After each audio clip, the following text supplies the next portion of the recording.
comes out. The band Parent.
Peaks to Plains viewers, this is John over here at Petrale Roofing. It's hail season here in Colorado, and you might think that your roof doesn't have hail damage, but think again. Hail damage is hard to spot from the ground. That's why Petrale Roofing does free 21-point inspections. Give us a call today. We'll come out and take a look. And if we do find hail damage and your roof qualifies for a re-roof, you'll get $250 off if you choose us to do that installation. So give us a call today, 719-375-8773. Have us come out and take a look today.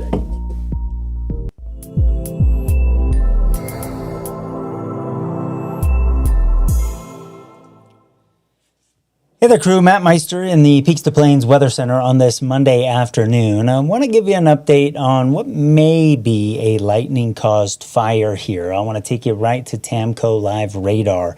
In the southeast corner of the Colorado Springs metro area, south end of the metro area, just to the southeast of Bradley and Grinnell. Grinnell is right here. Bradley's running right here. Of course, it's just to the south of Powers.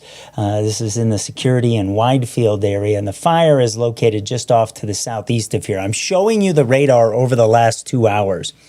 We have had a couple cells move overhead, and I can't rule out that there has been a lightning strike in this area. You see that there are also some cells kind of off to the west and to the northeast of this area where the fire is. It's reported at about 10 acres and spreading off to the northeast. And I'm pulling up the velocity here. This is the Doppler radar measurement of wind field along the radar beam that's going away from the radar. And I want to annotate that, or animate it here over the next over the last hour, I should say, for you. And we've had some wind gusts come in from the west here. You see this little kind of pocket of green moved from Fort Carson toward Fountain and then off to the east. That was some gusty wind. That was around 40 miles per hour. In fact, right now we are getting some wind gusts at 39 miles per hour at the Colorado Springs Airport. Lower atmosphere is dry, so we haven't seen a ton of rain from the cells out there this afternoon. And the wind gust, since I just loaded this up 2.5 minutes ago, is now down to 26 miles per hour. So it's erratic out there this afternoon in the vicinity of these gusty type storms that we've got going, which is real similar to what we had over the weekend. Kissing Camels, we're hearing some thunder. You can see up on the slopes of Pikes Peak, we're getting a little bit of rain there. Our view from Kissing Camels looking westward here. But at lower elevations, there's more atmosphere to fall through, and some of this is not making it down to the ground. But I want to let you know that as we're fighting this fire here, there will continue to be some erratic and gusty wind as we still have some of these cells moving across the area this afternoon. You can see in northern Pueblo County, we've got an outflow boundary that is moving out of El Paso County and southward toward Pueblo West and Pueblo. That'll help to cool us off in a little bit as the wind shifts direction out of the north here. And it's with these cells that are going up and collapsing. And so watch the one that came off of Highway 115, hit Fort Carson and fell apart. This one right here, watch this as the loop comes back around.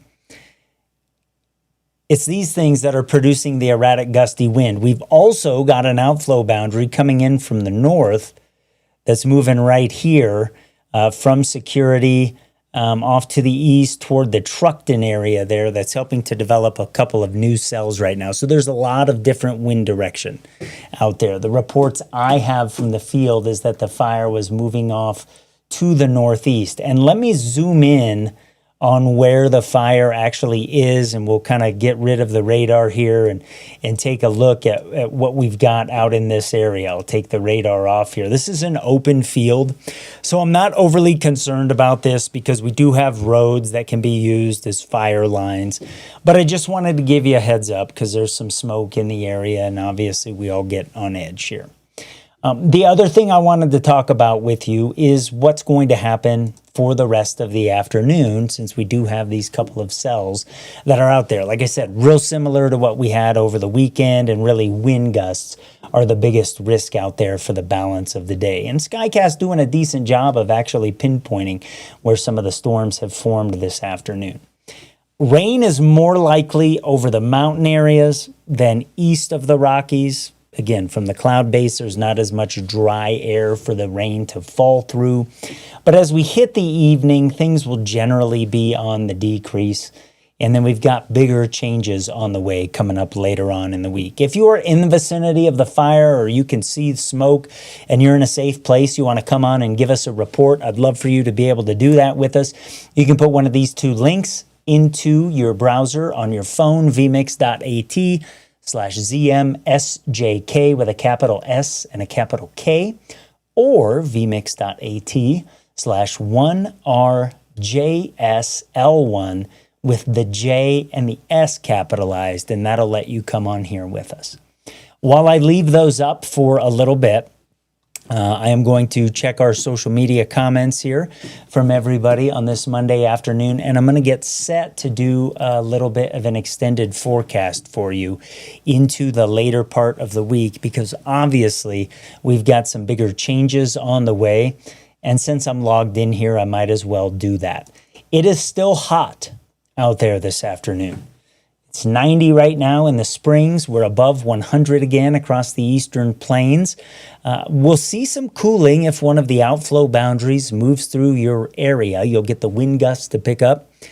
And, you know, it's rain cool there, so it helps to cool you off. We've seen that the last couple of afternoons. So, you know, there's still a little bit of warming to go in some areas. Some of us will get this outflow, and we'll start to cool off just a little bit. Pueblo West and Pueblo, we have an outflow boundary off to our north.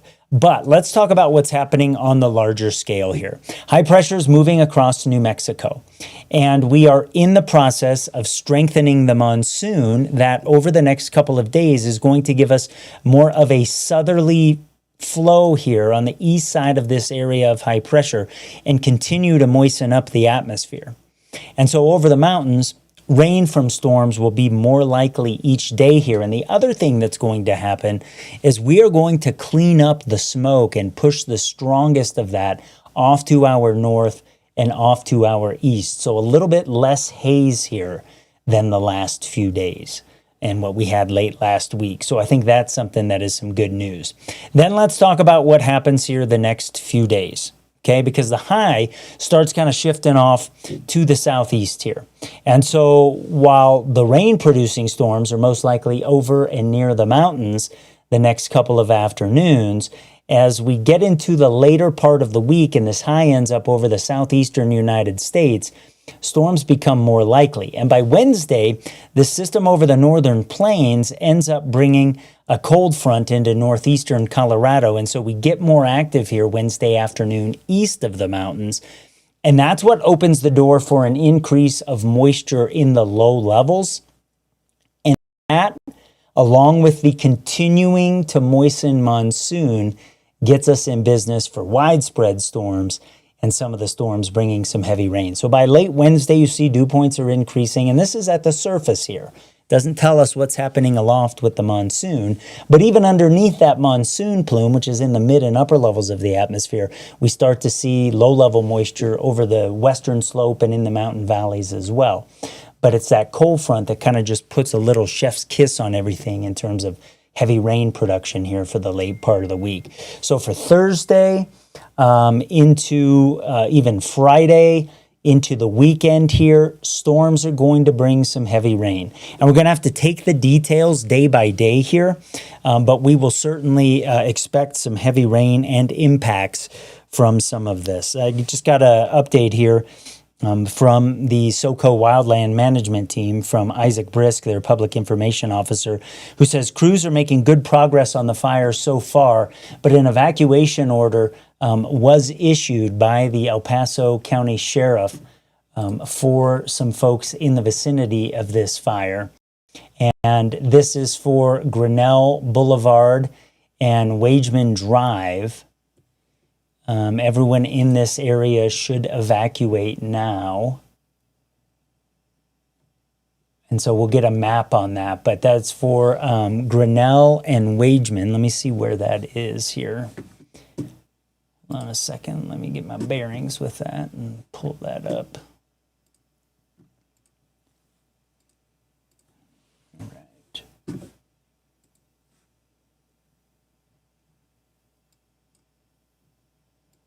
All right, so Wageman is the 2nd Street to the south of Bradley on Grinnell. So there are some homes here. Since that's more immediate, we'll come back to our extended forecast. Let me get back to our radar here so we can look at what we've got.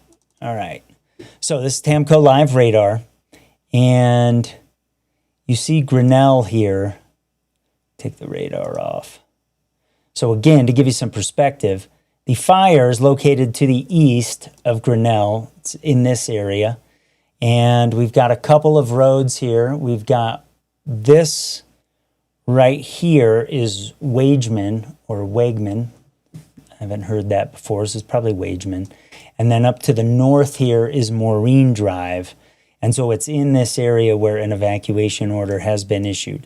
Again, we do have some erratic wind direction in this area. Reports were that the fire was moving northeast, but wind may have switched with that outflow boundary that I showed you coming in from the north here. Let me back out and show you over the last 30 minutes. Let me slow this down even a little more. There is an outflow boundary out here that we can see as this little thin line that may be getting back into the fire, and one of the reasons that they gave the evacuation. So we've got a new evacuation, but we've got word from the lines that they're getting some good progress on this fire. So obviously things change pretty quick when you have situations like this. Again, it's possible that this fire was started by lightning. I don't know that right now, but certainly a developing storm that then weakened, moving across Fort Carson earlier this afternoon. I'll show you that here. You'll watch it come across Highway 115. That may have produced some lightning that started this fire. There were a couple other little cells that were moving across this region. So let's watch this animate here. And you'll see this storm come off of Highway 115 and then weaken in a big way.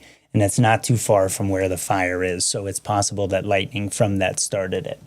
We'll keep our eye on that here. The fire, let's see, being held at Bradley and Goldfield, made a good kick on the east side. The northwest side is currently active.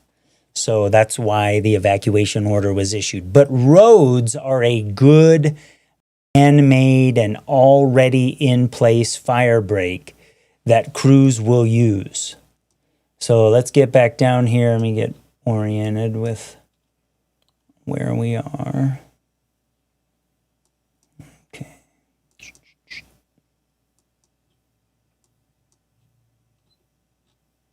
Nope.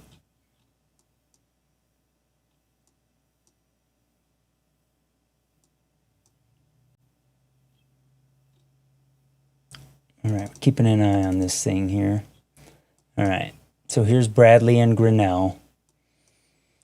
And again, we're watching this area for where the fire is moving, but they will be using these roads as breaks. And these are pretty big roads. The fire would have to do a lot to get over those, and the crews will work very, very hard to keep those out of the neighborhood. So that's kind of the current situation. Again, an evacuation order has been issued, and we'll keep an eye on that.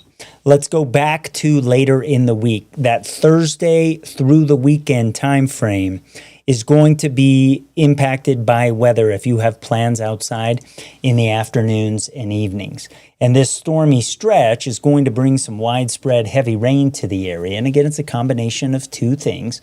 And what I'm showing you here are two different computer models, and the bright greens that you see are where the models see an inch or more, and then some of the darker areas within that are where we have some 2, some 3-inch amounts, and it's possible somebody gets even more of that. Let me show you one of the models here, and I'm just going to run it from Wednesday through Sunday, and it bounces around each run on where we're getting, it's thunderstorms, where we're getting sort of impacts of heavier rain amounts.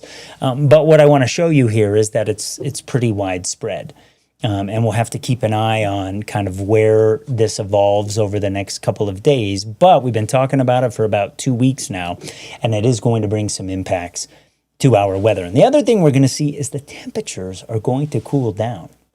So if you've not been a fan of the heat, this is for you, this little change coming up here as we move through the latter part of the week and the weekend.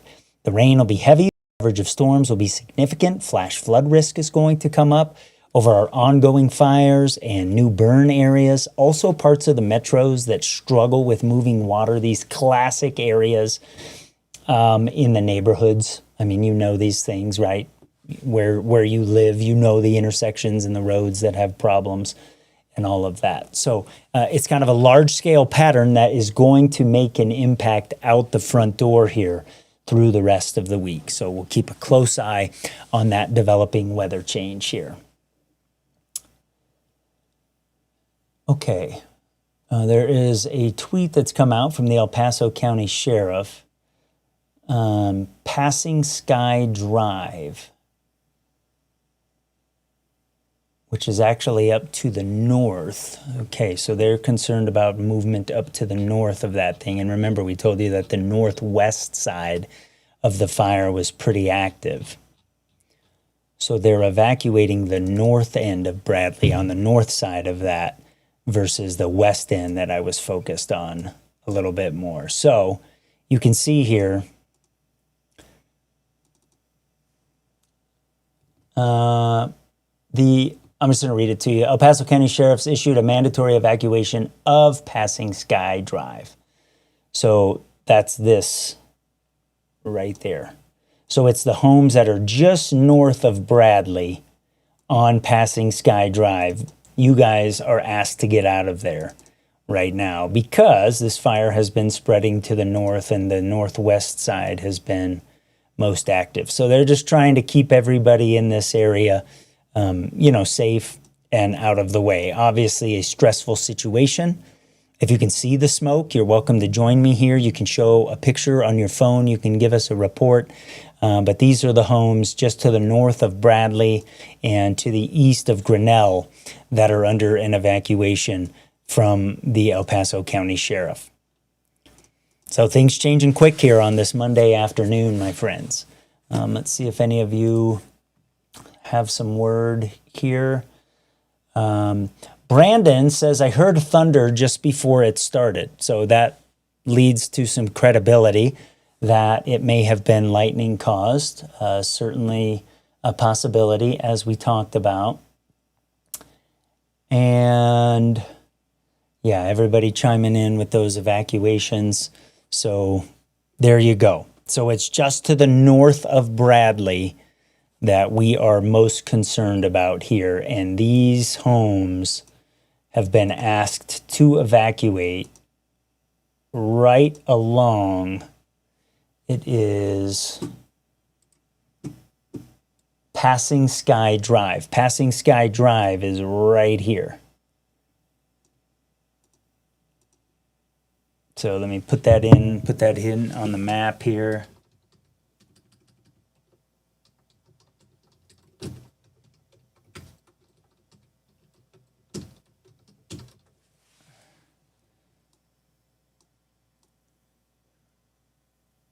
There we go. So it's these homes, and then if we back this out, the fire is located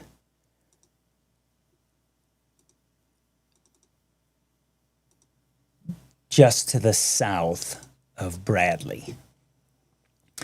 Again, there have been some reports of it described as growing rapidly. Let me sort of annotate all of this here. Zoom down a little bit. We can put the fire's location on there. So those of you that are in this area, if you see the thing, why don't you come on, pop on, show us the smoke, show us what's happening from where you are. Sounds like a few of you are pretty close to the fire, so you can help us out and do our weather together and show us what's going on this afternoon. But again, east of Grinnell to the south of Bradley, we've got a fire. Passing Sky Drive has been asked to evacuate this afternoon just for the safety of residents. Some folks may not be home, of course, given that it is the work day. But that is the area that we are watching. And then I'm going to pull up a fire icon here, so give me a second to do that.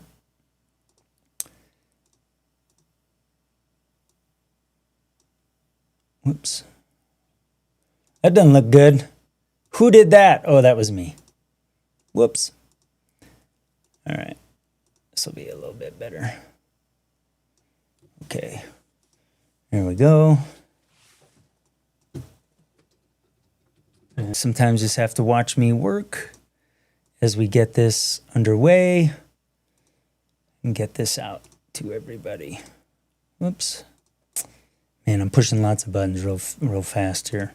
Way to go, Meister. All right. Okay. All right, hold on a moment. Let me get this over to the socials. Get that out for everybody.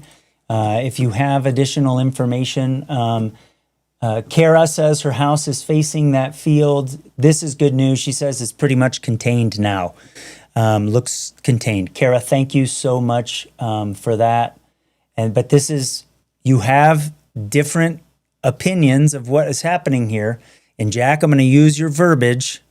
He says he's pretty close, and it is moving fast. So, differing perspectives, right? We may be seeing different things at different places, which is okay. But I'll tell you that regarding evacuations, they're always going to err on the side of caution.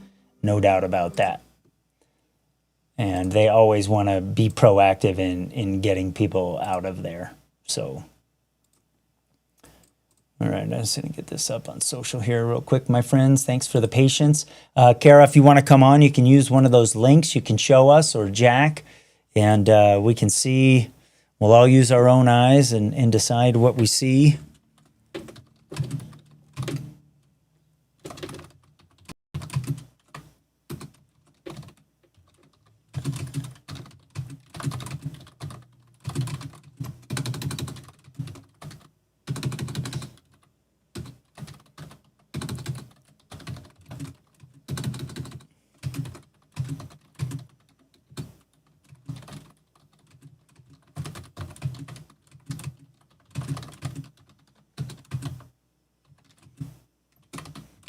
All right. Thanks for the patience, crew.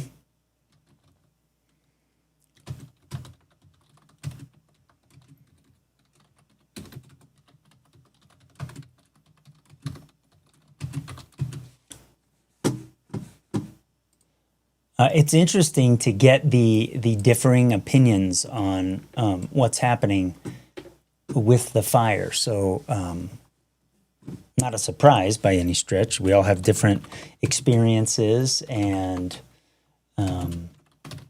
perspectives.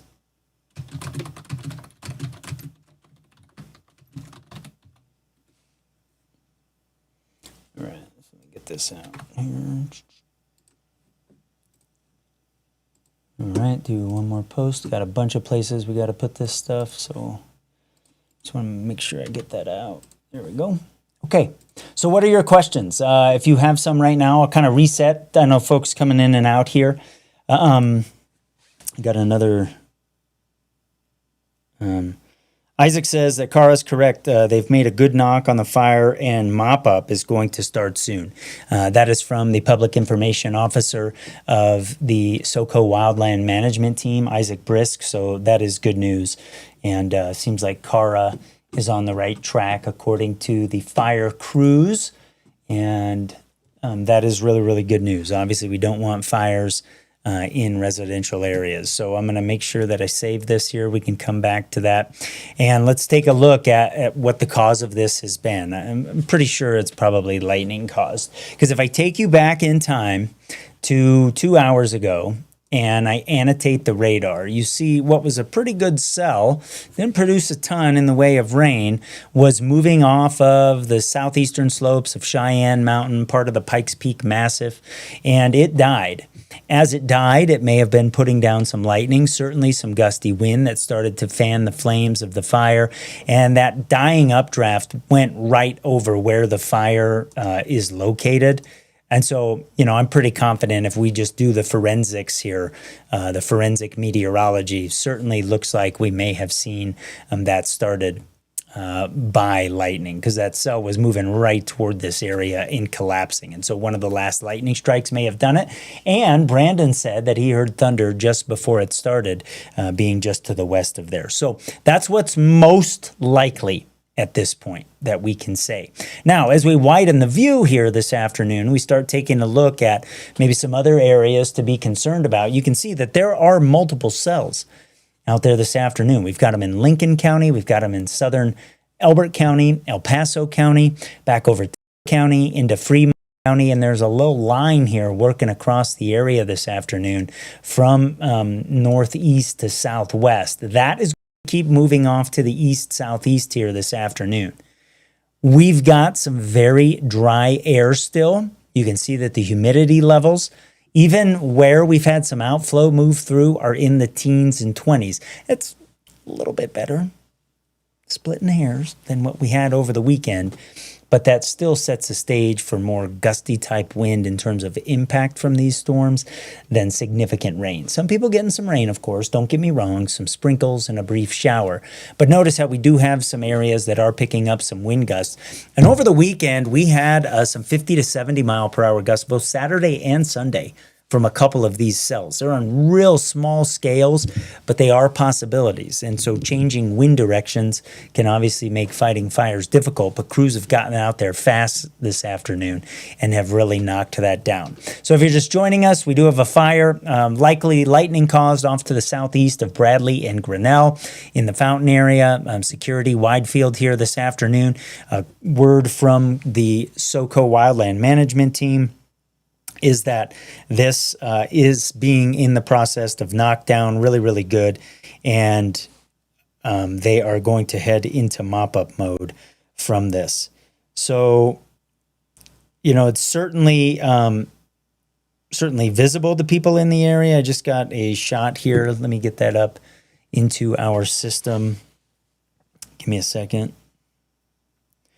So this is from Denise, who got this from a friend who lives in the area. I heard it from a friend who heard it from a friend who. Sorry. Been a long day. All right, let me pull that up into our system. Okay, and you can see certainly a grass fire, as you would expect. We zoomed in and showed you that you know, there's not a ton to burn out there, but this looks like this is from, that's blowing off to the northeast. This, I would guesstimate, is from the west side of Grinnell, looking off to the northeast. If I just put the pieces together and how the smoke is blowing there. So you can see the cloud bases are high. And the fire, you know, is sort of maybe moving fast when this was taken, but but down low on the ground, obviously. So, you know, this was probably taken from the vicinity of Foxwood looking across Grinnell off to the northeast, is my hunch. If it wasn't, it was from Bradley looking south, but how the smoke is blowing, that doesn't make sense. So Denise, if you're still on here, you can tell me if that location, she says you are correct, near Wageman. So see, if you know what you're doing and you put the pieces together, you can make good inferences from stuff. And I'll be honest, I'm not sure if you're getting that everywhere this afternoon. Matthew says that I saw some lightning come down around 2:15, was on Powers in Dublin. Thought it was weird because the sky was blue. Yeah, that can certainly happen. You can get blue overhead and you can get lightning for sure. I mean, up to 25 miles away from storms, but not a big surprise that's what happened here. And obviously we're dry enough that we've got this ongoing. So if I widen out and give you a current sort of view of where the storms are this afternoon, again, not everything that you see here is producing rain. Most of these things are producing gusty wind. And if I animate this, you'll see a couple thin lines. Certainly a thin line move away from that cell that died over Fort Carson. Also a thin line moving across northeast El Paso County from a storm that rolled through the Calhan and Peyton area earlier, right along Highway 94. And those have rolled off to the east, and you can see a little outflow boundary out ahead of those things this afternoon as well. Each one of those is the edge of cold air or cool air rushing away from the thunderstorms from the evaporative process as raindrops fell from the base of the cloud. Now, if we put the velocity on there, you can see on this, especially on this one off to the northeast of where the fire is, on the leading edge of this, we have got, let's see here, 21 miles an hour, back behind it 31 miles an hour. Usually on the leading edge of this is where you get some stronger wind. But see where it's brighter, kind of right in here? That's the leading edge of the gust front. So if I animate this over the last hour, you'll see that the leading edge of that green is moving off to the southeast. And so that's the gust front. You can see that plain as day there. And we have some other ones that are moving off to the east as well that move through the Hanover area. You see that? So we have an area where these things are running into each other back here around Hanover. And if we go back to the reflectivity, we've had a new storm kind of develop in that area. That often happens. These things are mini cold fronts. So if you get a couple of them to run into each other, the air can't go into the ground, goes up, and you get a new low cell to develop. Canyon, we're about to get one to move into the area. Just off to the northwest of us now, kind of moving toward Royal Gorge. This thing is heading off to the east-southeast, and so our wind likely to pick up in Canyon City here in the next 15 to 20 minutes. I'll grab one of the cameras that we've got in the area, and I'll get a little bit closer into town here. It doesn't look like we're seeing a ton of wind at the moment. I don't see those street lights bouncing around, but you can see it's a little dark off to the west of town looking past Skyline Drive there. Again, part of this cluster of storms that we've got generally moving east off the hills this afternoon. Nothing heavy in terms of rain, but something that we will continue to keep an eye on. Latest updates here is still that evacuation to the north of Bradley Road and to the east of Grinnell. Skyline, or no, not Skyline, sorry about that. Passing Sky Drive is in that area. Some of the other roads that are in this area, and I only have word that it's Passing Sky Drive. And obviously, you know, I would have to go through all those houses there that are evacuated. But you can, some of the other roads that are in this vicinity are Catahin Way, Haiti Way, Spokane Way, Gammy Way, and Escanaba Drive, Wolf Moon Drive. But Passing Sky Drive, that kind of does a big loop around the neighborhood, is the one that is officially under the evacuation. So it's this neighborhood right here that we've got, at least for Passing Sky Drive on the south end of it, where we are evacuated. This is because we have had a fire that about an hour ago now, maybe a little bit more than that, was started by lightning, expanded off to the north. And, you know, just being proactive, making sure everybody's safe. The sheriff wanted to get everybody out of that, but Isaac Brisk, the public information officer from the SoCo Wildland Management Team, told me that crews have made a good knock on the fire and mop up in the process of starting soon. So if you have any questions, you can put them in the social media. You can join us here, live coverage. If you're in the area and you want to let us know here. El Paso County 911 hopping on, letting us know to, this is how they are letting everyone know today, peak alerts.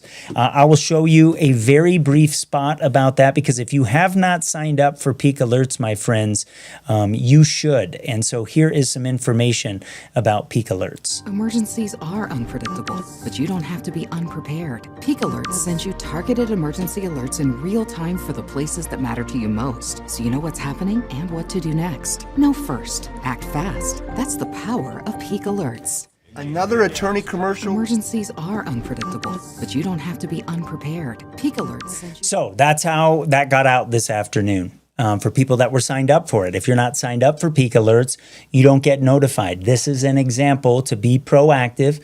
Go to Peak Alerts and sign up for that in El Paso and Teller County. The opt-in rates for that service that our tax dollars pay for is only 21%. So whether it's evacuation orders like we have today, pre-evacuation orders on larger fires, if there are shelter-in-place orders, all of that issued through Peak Alerts.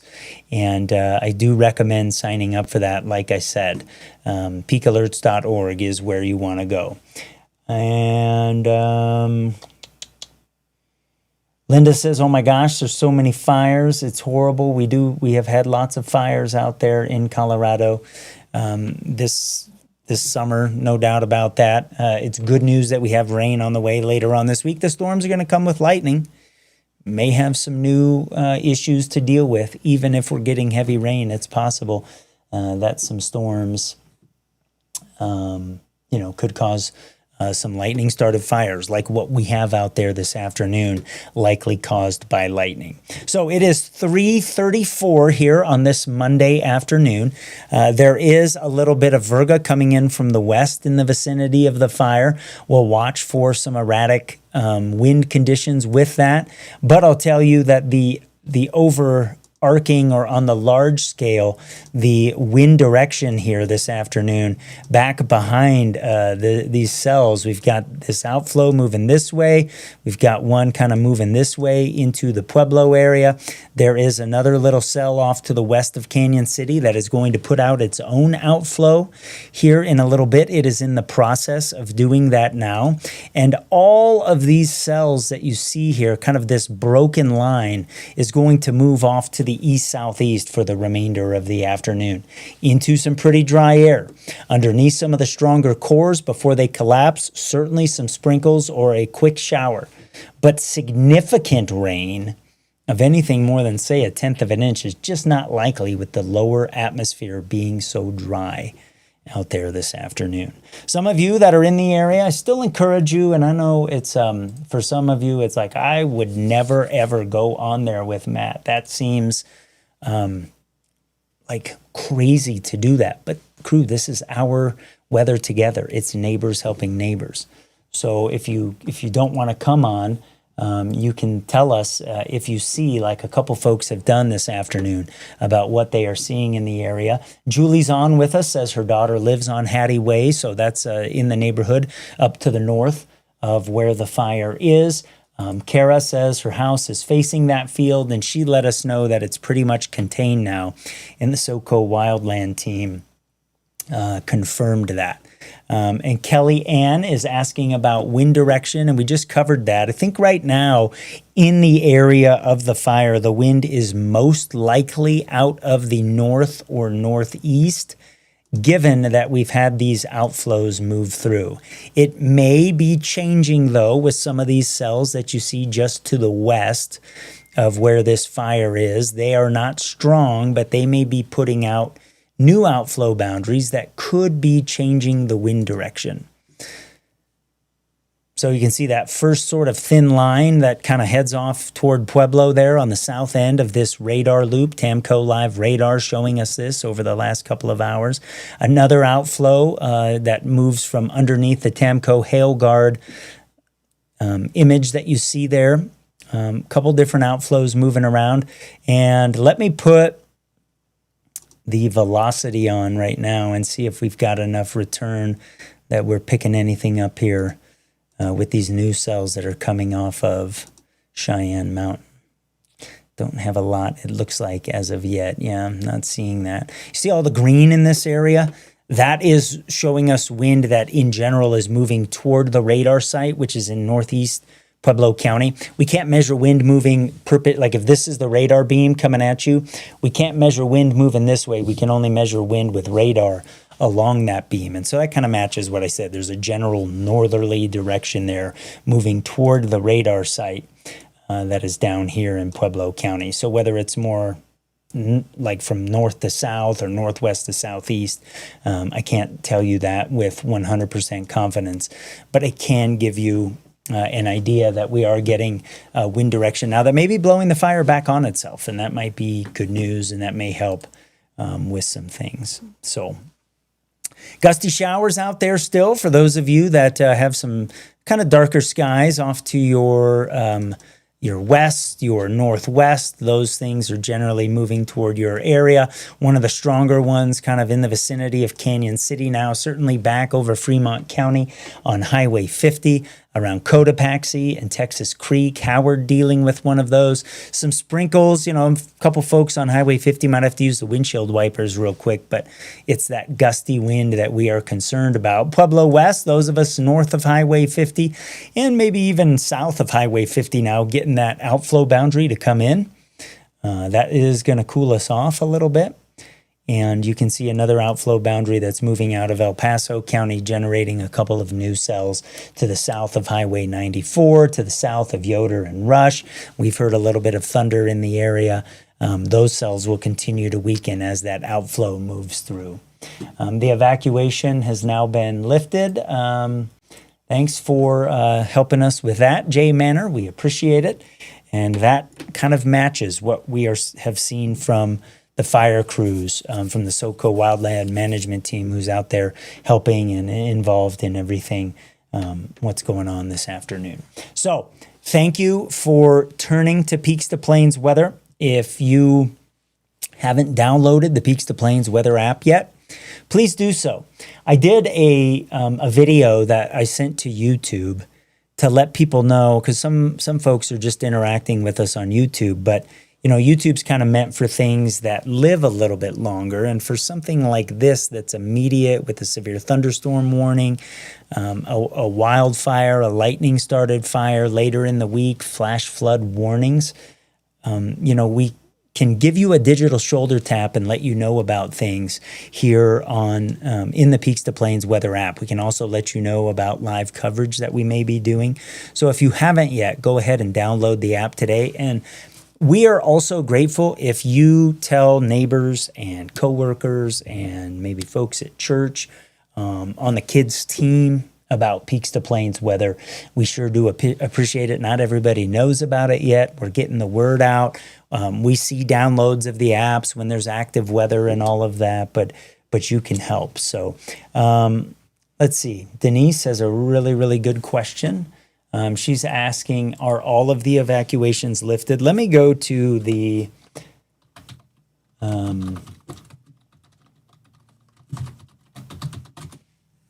let me find where we are going to get this here. Let's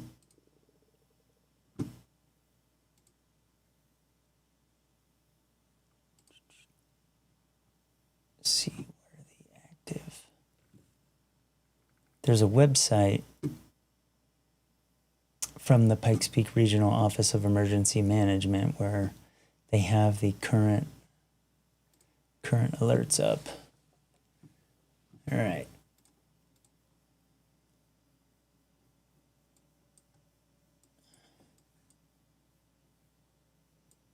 So according to the website from the El Paso County, or the Pikes Peak Regional Office of Emergency Management, all evacuations have been lifted. And that all happens as they're issued. That's where they come from. So it seems like all of those have been issued. Good question, Denise. Always good to make sure that is the case. So I don't see anything on there. That is up to the minute. All of their communication systems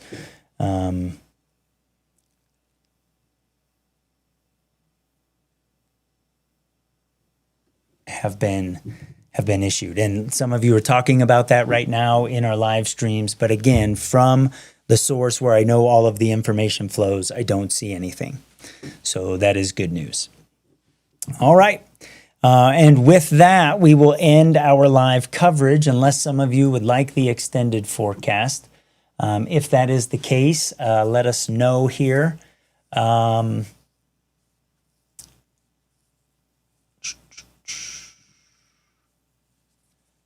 right. Kelly says, thanks. Live on the west side of Grinnell and Wageman. Stop packing. That's certainly good news. And, crews seems like they have a handle on that fire from everything that I can tell. Before I let you go, we will do the extended forecast since we're on here because we do have active weather on the way. Here's the difference between today and tomorrow. We continue to slowly moisten up the atmosphere over the mountains. East of the mountains, we will continue to have a threat of these gusty type storms.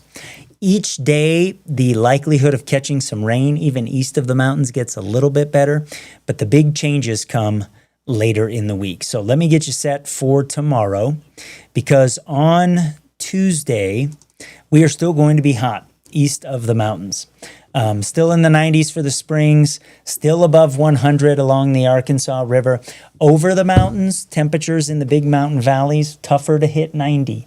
Part of that is because we continue to moisten the atmosphere up. So as we hit the afternoon tomorrow, we again are going to see some storms develop.